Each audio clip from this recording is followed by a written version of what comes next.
तहरीक इंसाफ के सरबराह इमरान खान की मुमकिना नाअहली या गिरफ्तारी के बाद क्या होगा? पीटीआई रहनुमाओं की परेशानी बढ़ गई है। छीना ग्रुप के सरबराह गजनफर आपको नाअहल किया गया तो आप अपने साहबजादे जो सुलेमान है उसको वतन वापस बुला के जो पार्टी की सरबराही है उनके हवाले करें, लेकिन इसमें इमरान खान को बहुत तफ्शीश है। बताइए इस हवाले से जावेद फारूकी।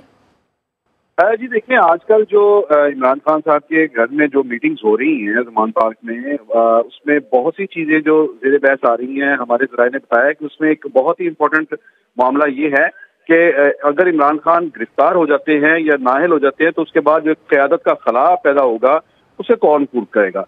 और इस सूरत हाल में जैसे कि असद उमर हैं, शाह महमूद कुरैशी हैं, ये पार्टी को लीड करते हैं, तो बाज़ रहनुमाओं ने इस बार अपने तहफ़्फ़ुज़ात का इज़हार किया है कि इनके दरमियान काफ़ी ज़्यादा इख्तलाफात पाए जाते हैं और पार्टी कारकुनों को कोई रहनुमाई देने वाला नहीं होता। तो हमारे ज़राए के मुताबिक गजनफर अब्बास छीना, जो एक छीना ग्रुप है पीटीआई के अंदर एक बड़ा मजबूत धड़ा है, उसके सरबराह हैं और सूबाई वजीर हैं। उन्होंने एक मीटिंग के अंदर ये तजवीज़ पेश की इमरान खान को कि आप अपने साहबजादे को, बड़े साहबजादे को वो पाकिस्तान बुला लें और वो यहाँ पर बैठे। अगर कोई ऐसी सूरत हाल पैदा होती है तो वो पार्टी को आपकी जो भी विजन है, आपकी जो भी लाइन हो, उससे वो आगाह करे, तो पार्टी के अंदर क़यादत की एक मरकजियत जो है उसका जो तकाजा होता है वो इससे पूरा हो सकता है।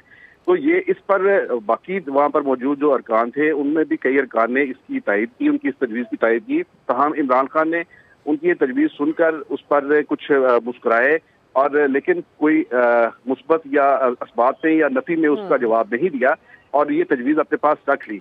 तो ये मामला जो है, ज़राए ने ये बताया कि आजकल की जो मीटिंग्स हैं उनमें ये बात भी जिक्र हो रही है और ये पीटीआई एक ऐसी पार्टी जिसमें मौरूसी सियासत की बड़ी शदीद तनकीद करते हैं, जिस पर ये सिर्फ बातें होती हैं। आपको पता होगा कि जब मियां मोहम्मद नवाज शरीफ को जिला वतन किया गया था, दोनों भाइयों को, शहबाज शरीफ को, तो उसके बाद मरियम नवाज भी वतन से वापस यहाँ से जिला वतन होगी थी। उसके बाद छोटी सी उम्र में हमजा शहबाज ने पार्टी की कमांड संभाली।